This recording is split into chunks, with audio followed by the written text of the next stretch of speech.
আসসালামু আলাইকুম। আমি আতিকুল্লাহ, ফ্রি বাংলা টিউটোরিয়ালের পক্ষ থেকে আপনাদেরকে স্বাগতম। গত পর্বে আমরা কিছু জিনিসপত্র নিয়ে কাজ করেছিলাম এবং আজকে আমরা আহ, একটু পূর্বের টিউটোরিয়ালটিতে ফেরত আসছি। মানে পূর্বের বলতে বোঝাচ্ছে যে আমাদের কন্টেন্ট নিয়ে যে কাজ করেছিলাম, যে কন্টেন্ট কিভাবে অ্যাড করতে হয়, মডিফাই করতে হয়, এই ব্যাপারগুলো। তো আজকেও আমরা সেই কাজটি করব এবং সেটির জন্য আমি প্রথমে কন্টেন্ট এবং কন্টেন্ট ম্যানেজারের মধ্যে যাচ্ছি। এবং কন্টেন্ট ম্যানেজারের মধ্যে গেলে ওইখানে আমরা একটি আর্টিকেল পোস্ট করেছিলাম যে আওয়ার টিম নামে।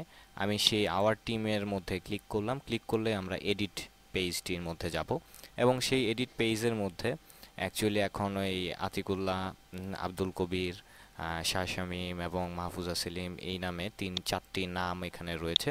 এবং তাদের অ্যাকচুয়ালি এখানে আমি ওই র্যান্ডম টেক্সট জেনারেটর থেকে জাস্ট কিছু ফেক কন্টেন্ট, ফেক কিছু টেক্সট এখানে অ্যাড করেছি। অ্যাকচুয়ালি এগুলো এদের বায়োডাটা নয়। তো যাই হোক, আমি যে ব্যাপারটি দেখাতে চাচ্ছি সেটি হচ্ছে যে আমি যদি প্রথমে এখন আমার এই পেজটি ওপেন করতে যাই, তাহলে আমার ওপেনের মধ্যে আওয়ার টিম পেজটি যদি আমরা দেখি, আওয়ার টিম পেজটি এখন বর্তমানে রয়েছে যে এরকম, যে আব্দুল কবির, আতিকুল্লাহ, শাহ শামীম এবং মাহফুজা জেলিম এই নামে এরকমভাবে এই পেজটি এখন এইভাবে রয়েছে। তো এটির জন্য আমরা এবার যেটি কাজটি করব সেটি হচ্ছে, আমি আতিকুল্লার পূর্বে আমার মাউসের কার্সরটি রাখলাম এবং পেজ ব্রেক টি অ্যাড করলাম এবং এখানে সে আমাকে বলছে যে পেজের টাইটেল এবং কন্টেন্ট অ্যালাইজ। তো এটির জন্য আমি যেটি করতে পারি যে আমার আতিকুল্লাহ এটি আমি কপি করলাম এবং এবার আমি পেজ ব্রেকের মধ্যে গেলাম এবং উপরেও আতিকুল্লাহ এবং নিচেও আতিকুল্লাহ, ইনসার্ট পেজ ব্রেক। উপরে দেখুন একটি দাগ চলে এসছে। আবার ঠিক একইভাবে আব্দুল কবিরটি কপি করলাম, আবার এর উপর প্রথমে মাউসটা রাখলাম, কার্সরটি, এবং আব্দুল কবির, ইনসার্ট পেজ ব্রেক। একইভাবে শাসামিম এবং পূর্বে মাউসের কার্সরটি রেখে পেজ ব্রেকের মধ্যে ক্লিক করলাম, পেজ টাইটেল এবং এটির মধ্যে ইনসার্ট পেজ ব্রেক আবার দিলাম এবং লাস্ট মাহফুজা সেলিম এবং এটি আমি কপি করলাম এবং page break, insert page break. তো এই রকমভাবে আমি পেজ ব্রেকটি দিলাম। দেওয়ার পর এবার আমি যদি জাস্ট সেভ করলাম, তো আমার এটি পেজটি সেভ হলো। এবার আমার টিম, এই হচ্ছে আমার টিম পেজটি আগে দেখেছিলাম। এবার আমি এটিকে যদি রিলোড দেই, তো রিলোড দেওয়ার পর এখানে দেখুন প্রথমে আমার কিছুই নেই বা কিছু থাকছে না। এটির পেছনে কারণ হচ্ছে যে আমার পেজ ব্রেকটি কিন্তু আতিকুল্লার একদম পূর্বেই দেওয়া ছিল। আপনি যদি এর আগে কিছু দিয়ে রাখতেন, কোনো কন্টেন্ট বা টেক্সট দেওয়া থাকতো, তাহলে সেই টেক্সটটি এখানে শো করতো। তো এবার আমি যদি আতিকুল্লার মধ্যে ক্লিক করি, তাহলে এখানে আতিকুল্লার যেই টেক্সটগুলো রয়েছে সেটি দেখাচ্ছে। আব্দুল কবিরের মধ্যে যদি ক্লিক করি, তাহলে আব্দুল কবিরেরটা, শাহ শামীমেরটার মধ্যে ক্লিক করলে শাহ শামীমেরটা, মাহফুজা সেলিমেরটার মধ্যে ক্লিক করলে মাহফুজা সেলিমেরটা, আবার ওয়াল পেজের মধ্যে যদি ক্লিক করি তাহলে সবারটা এখানে দেখাচ্ছে। তো অ্যাকচুয়ালি এরকমভাবে আমরা এই কাজটি করতে পারি। অ্যাকচুয়ালি আমরা এই ট্যাব ট্যাব তৈরি করতে পারি। এবং এটির ক্ষেত্রে আরেকটি জিনিস আমি দেখাতে চাচ্ছি, যে এটিকে আমি ক্লোজ করলাম। ক্লোজ করে আমার এক্সটেনশন এবং এক্সটেনশনের মধ্যে প্লাগইন ম্যানেজার, এই প্লাগইন ম্যানেজারের মধ্যে যদি আমরা যাই, তাহলে এখানে দেখব যে আমার কন্টেন্ট হাইফেন পেজ ব্রেক নামে একটি প্লাগইনস রয়েছে। সেটির মধ্যে যদি আমি ক্লিক করি এবং এটির মধ্যে ক্লিক করার পর বেসিক অপশন, এবং সেই বেসিক অপশনের মধ্যে এখানে দেখুন পেজ, যেটি আমরা অলরেডি কাজ করে দেখেছি যে কিভাবে কাজ করে। এবং এরপরে হচ্ছে স্লাইডার। তো স্লাইডার এবং ট্যাব, ট্যাব হলে ট্যাব হবে আর স্লাইড হলে স্লাইডার হবে। তো আমি জাস্ট স্লাইডারটা আপনাদেরকে দেখাতে চাচ্ছি। ট্যাব আপনারা নিজেরা চেক করে দেখতে পারেন। তো সেভ করলাম। সেভ করার পর এবার আমরা যেটি, আবার আমরা আমাদের কন্টেন্ট আর্টিকেল ম্যানেজার এবং সেই আর্টিকেল ম্যানেজারের মধ্যে আমার যেই টিম, সেই টিমটি, এবং এবার এখানে যদি আমি এখানে যদি যাই তাহলে এখানে দেখুন যে এই যে আমার আতিকুল্লাহর নামটি এবং এই জিনিসটি এখানে দেখাচ্ছে। আমি যদি আব্দুল কবিরের মধ্যে যাই তাহলে আব্দুল কবিরেরটি দেখাচ্ছে, শাহ শামীমেরটির মধ্যে শাহ শামীমেরটি, মাহফুজা সেলিমের জন্য মাহফুজা সেলিমেরটি স্লাইড আকারে দেখাচ্ছে। তো এখানে দেখুন অলরেডি আমার যেহেতু মাহফুজা সেলিম নামটি আছে, তাহলে এখানে আবার নামটি দেওয়ার তো কোনো মানে হয় না। তো সেই হিসেবে আমি আবার আওয়ার টিম পেজটির মধ্যে গেলাম এবং আওয়ার টিম পেজের মধ্যে গিয়ে আমি যে কাজটি, যে আমার আতিকুল্লাহ, এটি আমি Abdul Kabir, Shah Shamim, Mahfuza Selim, save and close. এবার যদি আমার এটিকে রিলোড দেই তাহলে আপনারা বুঝতেই পারছেন যে এবার শুধু আতিকুল্লাহ নামের মধ্যে ক্লিক করলে আমার তার বায়োটা আব্দুল কবিরেরটার মধ্যে আব্দুল কবিরেরটা, শাহ শামীমেরটার মধ্যে শাহ শামীমেরটা, মাহফুজা সেলিমের জন্য মাহফুজা সেলিমেরটা আসছে। তো এরকমভাবে আমরা স্লাইড, ট্যাব এবং পেজ তিনটি অপশন দিয়ে কাজ করতে পারি। তো সেইটি অ্যাকচুয়ালি আমি এখানে দেখাতে চেয়েছি। আর আরেকটি ব্যাপার যেটি হচ্ছে যে ধরুন আপনি যদি চান যে আপনার পিডিএফ ফাইল বা আদার্স ডকুমেন্ট কোনো, ফর এক্সাম্পল আপনার এক্সেল বা এ ডক ফাইল অ্যাটাচ করে দিতে চান, তাহলে সেটি আপনি সিম্পলি আপনার বলে যে কন্টেন্টমেন্টের মধ্যে আপনি গিয়ে মিডিয়া ম্যানেজারের মধ্যে আপনার সেই ফাইলটি পিডিএফ বা আদার্স যা আছে সেটি আপলোড করলেন। আপলোড করে লিঙ্কটি হাইপার লিঙ্ক আমরা যেভাবে করি সেরকমভাবে হাইপার লিঙ্ক দিয়ে যদি আপনি এটির মধ্যে অ্যাড করে দেন, তাহলে সেটি আপনি পিডিএফ আকারে আপনার সাইটের মধ্যে শো করাতে পারেন। তো এবার আমি আরেকটি যে ব্যাপারটি দেখাতে চাচ্ছি, আমি যদি একদম আমার যে কন্ট্রোল প্যানেল, সেই কন্ট্রোল প্যানেলে চলে আসলাম এবং সেই কন্ট্রোল প্যানেলে গ্লোবাল সেটিংয়ের মধ্যে আমরা যদি যাই এবং গ্লোবাল সেটিংয়ের মধ্যে আপনার টেক্সট ফিল্টার্স, এটি আমি মনে হয় আগে দেখিয়েছিলাম বাট আমার মনে নাই, যাই হোক। তো এখানে আপনার আপনার যতগুলো ইউজার থাকবে বা থাকে অ্যাজ ইউজুয়াল, সেই ইউজারগুলোর কার কি প্রিভিলেজ, কার কি ক্ষমতা, সেই সম্বন্ধে এখানে আইডিয়া দেওয়া হয়েছে এবং প্রত্যেকটির মধ্যেই এখানে আপনার নিজস্ব মতো করে তাদেরকে প্রিভিলেজ বা ক্ষমতা দেওয়ার মতো অধিকার বা এবিলিটি আপনার রয়েছে। এবং আপনি বা আমি বর্তমানে এই ওয়েবসাইটের সুপার ইউজার, এবং আদার্স ইউজারকে আপনি কি কি ক্ষমতা দিবেন সেটি হচ্ছে আপনার নিজস্ব ব্যাপার এবং এখান থেকে আপনি সেই জিনিসগুলো দিয়ে দিতে পারেন আপনার ইচ্ছা মতো।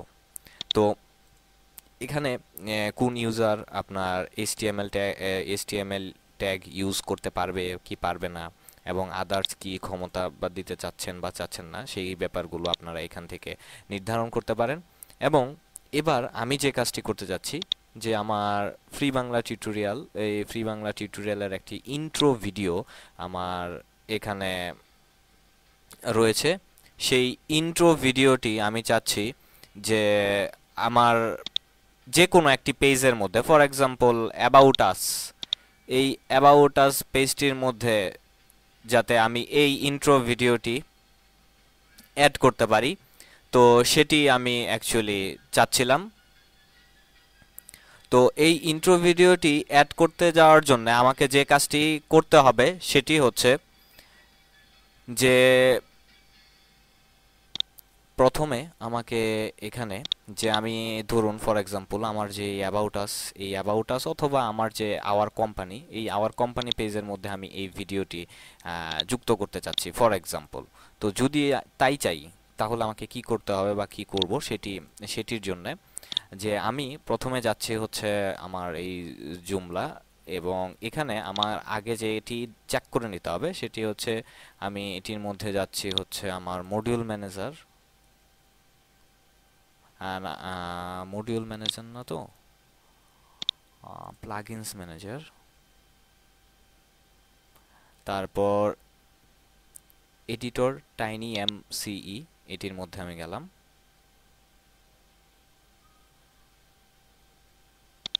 বেসিক অপশন, এবং এই বেসিক অপশনের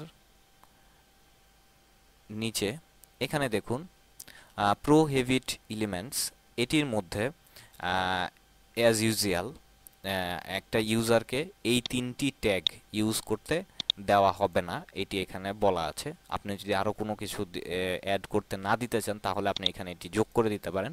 বাট এখানে আমি যে কাজটি করব, যেমন এখানে জাভাস্ক্রিপ্টের জন্য সাধারণত এই ট্যাগটি ইউজ করা হয়ে থাকে। তারপর অ্যাপলেট আইফ্রেম। আইফ্রেমের যে আমি অ্যাকচুয়ালি এই আইফ্রেমটিকে রিমুভ করতে চাচ্ছি, কেন সেটি আমি বলছি। আমি রিমুভ করলাম এবং সেভ অ্যান্ড ক্লোজ দিলাম, যার ফলে এখন সব ইউজার এই কাজটি এই ট্যাগটি ইউজ করতে পারে। কিন্তু আপনার যদি কোনো ইউজারকে এই ক্ষমতা দিতে চান বা চান না, তাহলে ওই যে প্রথমে যে দেখালাম গ্লোবাল সেটিং, ওইখানে গিয়ে আপনার এটা চেঞ্জ করে দিতে হবে যে অমুক ইউজার এটা করতে পারবে না। তো যাই হোক, তো এখান থেকে আমি এই আইফ্রেমটি এখান থেকে চেঞ্জ করলাম, এবং চেঞ্জ করার পর এবার আমি আবার আমার কন্টেন্ট ম্যানেজার, আর্টিকেল ম্যানেজার, সেই আর্টিকেল ম্যানেজারের মধ্যে গেলাম, এবং আর্টিকেল ম্যানেজারের মধ্যে কোম্পানি নামে যে পেজটি রয়েছে সেই পেজটির মধ্যে আমি গেলাম, এবং সেই কোম্পানি পেজের মধ্যে আমার কোম্পানি পেজটি এখানে যে আওয়ার কোম্পানি এই পেজটি, এবং এই পেজটি আপাতত আমার এইরকম রয়েছে। তো আমি চাচ্ছি এখানে আমি একটি ইউটিউব ভিডিও অ্যাড করব। তো সেটির জন্য আমাকে যা করতে হবে, তো এখানে দেখুন এই হচ্ছে আমার আর্টিকেলটি। তো এই আর্টিকেলের মধ্যে আমি যে কাজটি করতে যাচ্ছি, যে এখানে দেখুন আমার ট্রাগল এডিটর, ট্রাগল এডিটরের ফলে আমার যেটি হচ্ছে যে এতক্ষণ আমরা দেখতেছিলাম যে ভিজুয়াল ইন্টারফেস, এবার আমরা কোড ইন্টারফেসে চলে গেছি, যে এখানে আমার প্যারাগ্রাফ ট্যাগ, এই যে কোড এইচটিএমএল কোডগুলো দেখাচ্ছে। তো সেই হিসেবে আপনি যদি এইচটিএমএল কোডে খুব বেশি একটা পারদর্শী নাও হন, তাহলেও কোনো সমস্যা নাই, যেটি হচ্ছে যে আপনাকে এখানে তেমন হাতে কোনো কোড করতে হবে না। বাট আপনি যদি ওয়ার্ডপ্রেসে কিছুটা হলেও কাজ করে থাকেন, বা আপনার যদি কিছুটা আনাগোনা থেকে থাকে ওয়ার্ডপ্রেসের সাইডে, তাহলে আপনারা দেখবেন যে সেখানে আর্টিকেল পোস্টের ক্ষেত্রে দুটি থাকে, একটি হচ্ছে ভিজুয়াল, একটি হচ্ছে এইচটিএমএল। তো সেই হিসেবে আমরা এতক্ষণ ভিজুয়ালে কাজ করছিলাম, বাট এবার এই ট্রাগল এডিটরের ফলে আমার সেই ভিজুয়ালটিকেও উজ্জ্বল করে এখন আমাকে এইচটিএমএল এডিটরটিকে নিয়ে আসছে। এবং আবার যদি আমি ট্রাগল এডিটরে ক্লিক করি, তাহলে আমার আবার ভিজুয়াল এডিটরে চলে আসবো। তো যাই হোক, আমার এখানে ট্রাগলের মধ্যে গেলাম, এবং ট্রাগলে জাস্ট এটির নিচে আমি আমার এই ফ্রি বাংলা টিউটোরিয়ালের এই ইন্ট্রো ভিডিওটি অ্যাড করতে যাচ্ছি। তো এই ইন্ট্রো ভিডিওটি অ্যাড করার জন্য প্রথমে আমি হচ্ছে শেয়ার নামে যে বাটনটি রয়েছে সেই বাটনটির মধ্যে, এবং এখানে তাহলে দেখবেন যে এখানে আমার এই এইচটিটিপি, আমার এই ভিডিওর লিঙ্কটি এখানে শো করছে। তো অ্যাকচুয়ালি আমি এই ভিডিওর লিঙ্কটি না, আমি এখানে এমবেডেডের মধ্যে যদি ক্লিক করি, এই এমবেডেডের মধ্যে ক্লিক করার ফলে এখানে দেখুন যে আমার ওই যে একটু আগে যে আমি আইফ্রেমটা বাদ দিয়েছিলাম, উজ্জ্বল করে দিয়েছিলাম, যে ওইখানে বলা ছিল যে আইফ্রেম ট্যাগটি ইউজ করতে পারবে না, বাট আমি চাচ্ছি যে আইফ্রেম ট্যাগটি ইউজ করতে পারুক। তো সেই এটির জন্যেই অ্যাকচুয়ালি এখানে আমি এবার, যেহেতু ইউটিউবের ভিডিও আইফ্রেম দিয়ে করা, এমবেডেড করা, তো সেই হিসেবে আমি এই আইফ্রেমটি যাতে আমার এটির মধ্যে কাজ হয়, সেই জন্য এখানে এটি করা। তো সেই হিসেবে এখান থেকে আমার ভিডিও, এবং এই ভিডিওর অ্যাকচুয়ালি এই ভিডিওর যে ফ্রেমটি কতটুকু বড় বা ছোট হবে, সেটি আপনি এখান থেকে ডিফাইন করে দিতে পারেন, যে আপনার এবং ইচ্ছা করলে আপনি কাস্টম সাইজও দিতে পারেন। তো ফর এক্সাম্পল আমি এখানে বাই ডিফল্ট যেটি রয়েছে সেটি রাখলাম, এবং সেটির কোড হচ্ছে এইটি। তো সেই হিসেবে আমি এই কোডটুকু এখান থেকে কপি করলাম, এবং আমার এই এইচটিএমএল এডিটরের মধ্যে গিয়ে আমি সবার লাস্টে এই ট্যাগটি এখানে পেস্ট করলাম, এবং সেভ এন্ড ক্লোজ। এবং এবার আমি যদি আমার যেই কোম্পানি পেজটি, আওয়ার কোম্পানি এই পেজটি যদি রিলোড দেই, তাহলে এখানে আমার সেই ভিডিওটি চলে এসছে। এবং স্বভাবতই আপনারা জানেন যে বাংলাদেশে কি বলে, ভিডিওটি ইউটিউব বন্ধ রয়েছে। তো সেই হিসেবে ইউটিউব বন্ধ থাকার ফলে যেটি হচ্ছে যে আমার এখানে সেই যে ভিডিওটি যদিও স্পেস হয়ে রয়েছে, বাট সাদা জায়গা নিচ্ছে না। তো এটির জন্য আমরা যেটি করতে পারি, আমি অ্যাজ ইউজুয়াল সাধারণত স্পট ফ্লাক্স সফটওয়্যারটি ইউজ করে থাকি। তো সেই স্পট ফ্লাক্স সফটওয়্যার দিয়ে আমি যদি জাস্ট আমার আইপিটাকে চেঞ্জ করলাম, তো সেই আইপিটাকে চেঞ্জ করে এখানে জাস্ট ডবল ক্লিক করার পর এখানে দেখবেন যে আপনার সিকিউর ইওর কানেকশন জাস্ট হচ্ছে, এবং আপনার এখনও এটি হয় নাই, যখনও এটি জাস্ট কিছুক্ষণ বা 30 সেকেন্ড বা এরকম টাইম নেওয়ার পর এটি এনেবল, এবং সেই এনেবল হয়ে যাওয়ার পর এটি অটোমেটিক্যালি মিনিমাইজ হয়ে যাবে।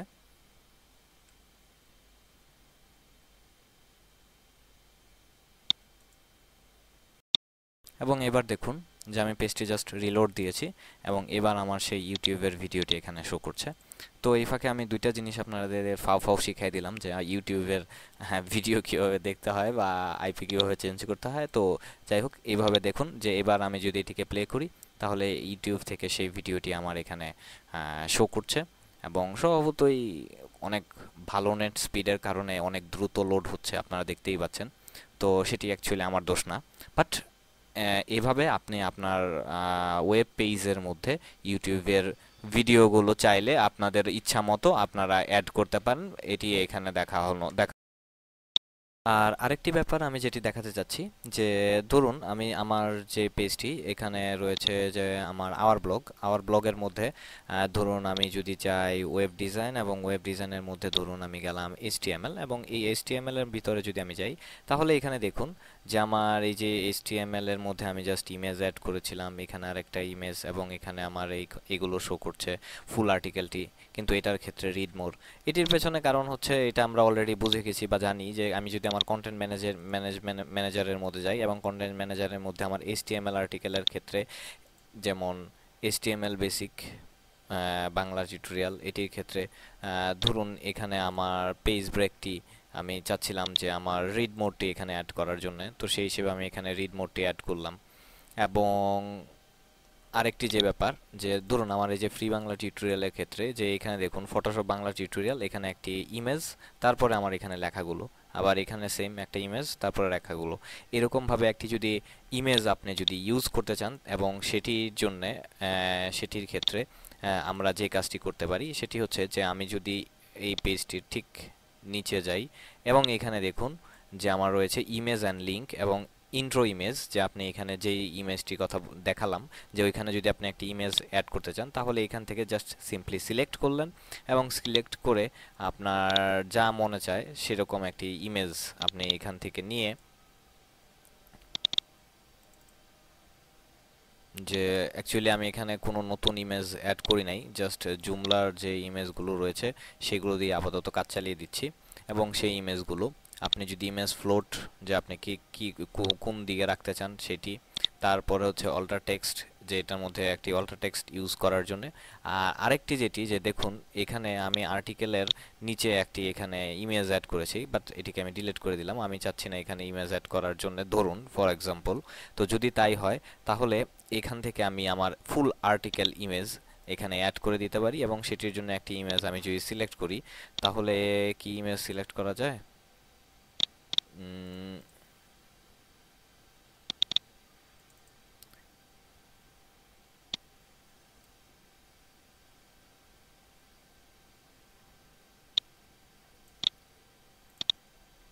ধরুন আমি এই ইমেজটি অ্যাড করলাম, স্বভাবতই বাকি যা আছে ওইগুলো দিয়ে আপনি যেরকম ভাবে চান সাজালেন, সাজানোর পর সেভ এন্ড ক্লোজ দিলাম। এবার যদি আমার এই পেজটিকে আমি রিলোড দেই, রিলোড দেওয়ার পর দেখুন এই যে আমার এখানে সেই ইমেজটি এখানে চলে এসছে, আমার রিড মোর যে বাটনটি অ্যাড করেছিলাম সেই রিড মোর বাটনটি চলে এসছে এবং এটির মধ্যে যদি এবার আমি ক্লিক করি, ক্লিক করার পর এখানে দেখুন যে আমি যে ইমেজটি আমার ওই যে অ্যাড করেছিলাম যে ইয়ার মধ্যে ইমেজটি, সেই ইমেজটি এখানে শো করছে। তো এরকমভাবে আমরা এই ইমেজগুলো নিয়ে কাজ করতে পারি একটি ব্যাপার। আরেকটি ব্যাপার হচ্ছে যে এখানে আমার যে আর্টিকেল ম্যানেজারের মধ্যে আমি যদি অপশনের ভেতরে যাই এবং সেই অপশনের ভেতরে এডিটিং লেআউট, এই এডিটিং লেআউটের মধ্যে আপনি যদি এই অপশনটি মাত্র আমরা যেরকম যে অপশনটি ছিল অ্যাকচুয়ালি যে HTML এর মধ্যে গেলাম, যাওয়ার পর এখানে ইমেজগুলো দেখাচ্ছে, রিড মোরের অপশনটি দেখাচ্ছে, এই ইমেজটা ডানে থাকবে না বামে থাকবে, কিভাবে থাকবে সেই জিনিসগুলো থাকবে কি থাকবে না এটা এখানে ইয়েস অর নো, আমি এখানে আপাতত ইয়েস দেওয়া আছে সেই কারণে এটি ইয়েস দেখাচ্ছে, মানে ইমেজগুলো দেখাচ্ছে। আপনি যদি নো করে দেন তাহলে আর সেটি দেখাবে না, এক নাম্বার। দুই নাম্বার কথা হচ্ছে যে ইমেজ এ টার্গেট ইউআরএল যে আপনার সেম উইন্ডোতে হবে না নতুন উইন্ডোতে ওপেন হবে, বি সেম উইন্ডো বা নতুন, সি উইন্ডো নতুন উইন্ডো এইগুলা। আর হচ্ছে সেই ইন্ট্রো ইমেজটি আপনি লেফট সাইডে বসবে না রাইট সাইডে বসবে নাকি না হবে না সেটি এখান থেকে সিলেক্ট করতে পারেন। তারপর হচ্ছে ফুল টেক্সট ফ্লোটেড যে আপনার এই ফুল টেক্সট ইমেজটি রাইটে হবে না লেফটে, মানে আমার যে বড় এটার মধ্যে রিড মোরের মধ্যে যখন আমি ক্লিক করি তখন এই বড় ইমেজটি রাইটে হবে না লেফটে হবে। আর যদি নান দেন তাহলে পুরোটা মিলে পুরো ফাইলের জুড়ে হবে। তো সেই রকমভাবে এখান থেকে আমরা সেই জিনিসগুলো ফিক্স আপ করতে পারি। আমার পছন্দ মতো বা আমার দরকার অনুযায়ী আমি সেগুলো সেরকমভাবে ঠিকঠাক করি। Now it's time to design with images. এবং আমার আমি বারবার বুটস্ট্র্যাপের মধ্যে ফিরে আসতেছি, কারণ হচ্ছে জুমলা খুব ভালোভাবেই involve, not only Joomla actually এখন প্রত্যেকটি জিনিসই আপনার ট্যাব, মোবাইল এবং ওয়েবের জন্য তিনটির জন্য কমফোর্টেবলভাবে তৈরি করা হচ্ছে। তো সেই হিসেবে বুটস্ট্র্যাপ এটি কাজটাকে অনেক সুবিধা করে দিয়েছে। তো সেই হিসেবে বুটস্ট্র্যাপ আমাদের অনেক সুবিধা করে দিয়েছে এবং জুমলা বুটস্ট্র্যাপের সাথে খুব ভালোভাবেই জড়িত।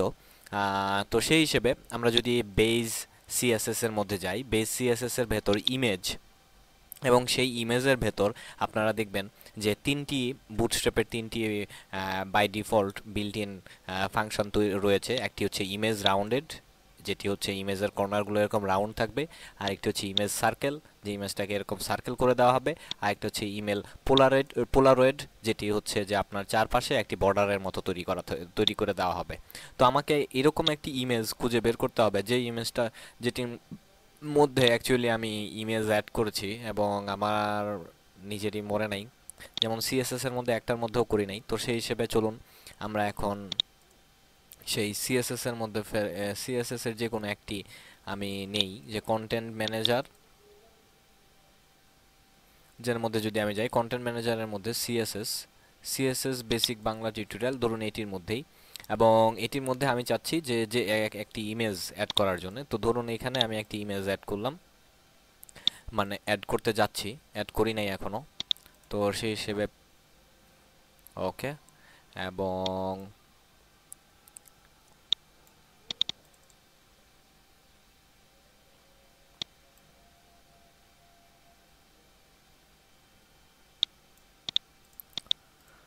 তো এই ইমেজটি আমি অ্যাড করলাম এবং এটিকে আমি সেভ দিলাম, সিএসএস বেসিক বাংলা টিউটোরিয়াল এই নামে। তো সেই হিসেবে আমি এখন চলুন সিএসএস বেসিক বাংলা টিউটোরিয়াল এই টিউটোরিয়ালটি, এই আর্টিকেলটি, তো এই আর্টিকেলের মধ্যে এখন আমার এই ইমেজটি। তো এই ইমেজটির মধ্যে আমি এখন এটি একটি, এটি একটি তিন ধরনের ডিজাইন আমরা ইচ্ছা করলে আমাদের ইচ্ছা মতো আমরা করতে পারি। এবং সেটি কিভাবে করতে হবে সেটি অ্যাকচুয়ালি আমি দেখাতে যাচ্ছি। সেটি হচ্ছে ইমেজটির মধ্যে যদি ক্লিক করি, প্রথমে কিন্তু আমি এখানে ইমেজ অ্যাড করেছিলাম হচ্ছে এই ইমেজের মধ্যে যে বাটনটি, এই বাটনটি দিয়ে। কারণ আমি আপনাদেরকে এই ইমেজের বাটন, এই যে এখানে এটি দিয়েও অ্যাড করা যায়, কিন্তু এটি দিয়ে অ্যাড করলে আপনাকে সেই ইমেজের লিঙ্কটি জানতে হচ্ছে, কিন্তু এখানে আমার এটি দিয়ে অ্যাড করলে লিঙ্কটি জানতে হচ্ছে না, এটা আমি আগেই বলেছিলাম। তো এবার আমরা যে কাজটি করব সেটি হচ্ছে যে এখানে আমার এই বুটস্ট্র্যাপের এই ক্লাসটি এখানে ডিক্লেয়ার করব। এবং এই ক্লাসটি কিভাবে ডিক্লেয়ার করতে হবে, এটির জন্য এই ইমেজের মধ্যে গেলে লাভ নাই, কারণ এখানে ওই সুযোগ সুবিধাটা নাই। তো এটার জন্য আমার এইখানে যে ইমেজের ক্লাসটি রয়েছে এবং সেইটার মধ্যে যদি আমি যাই, তাহলে দেখবেন যে এরকম আপনার একটি পপ আপ মেনু আসবে এবং সেই পপ আপ মেনুতে আপনি এরকম ইয়াটা পাবেন। এবং এখানে যদি আমি অ্যাপিয়ারেন্সের মধ্যে যাই, অ্যাপিয়ারেন্সের মধ্যে এখানে দেখুন আমার রয়েছে যে class no set, not set, এবং এটির মধ্যে যদি আমি ড্রপ ডাউন মেনুর মধ্যে যদি ক্লিক করি, ক্লিক করার পর ভ্যালু নামে যদি আমি এটির মধ্যে ক্লিক করি, তাহলে এখানে আমারে ওই ক্লাস লেখার মতো সুযোগ করে দিচ্ছে। তো সেই থেকে ধরুন আমি কোনটা ইউজ করা যেতে পারে, ধরুন আমি ইমেজ সার্কেলটা ইউজ করি, কারণ এটা আপনাদের চোখে বেশি ভাসবে। কারণ তো সেই হিসেবে ভ্যালু এবং এটি আমি এই image class, image hyphen circle just ওইখান থেকে কপি পেস্ট করে এখানে বসাইয়া দিলাম। তো update, are you sure with, হ্যাঁ ইয়াস, তো ওকে হইলো এবং এটিকে আমি সেভ দিলাম। এবং সেভ দেওয়ার পর এখানে আমার যদিও তেমন কোনো কিছু পরিবর্তন হয় নাই, কিন্তু এবার যদি আমি এখানে এটিকে রিলোড দেই, রিলোড দেওয়ার পর এবার দেখুন যে আমার এটি একটি সার্কেল ইমেজ হয়ে গেছে।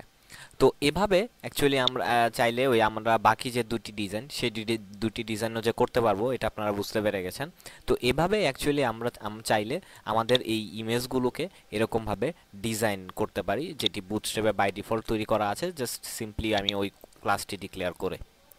তো বন্ধুরা, আজকে আমি পুরো টিউটোরিয়ালটিতে কিছু জাস্ট বেসিক কিছু ফর্মের যে জিনিসগুলো আমাদের করা দরকার পড়ে অ্যাজ ইউজুয়াল, সেই জিনিসগুলো নিয়ে আলোচনা করতে চেষ্টা করেছি। আগামী পর্বে ডিসপ্লে অপশন নিয়ে আমি কিছু কথাবার্তা বলবো। তো সে পর্যন্ত ভালো থাকবেন। ধন্যবাদ।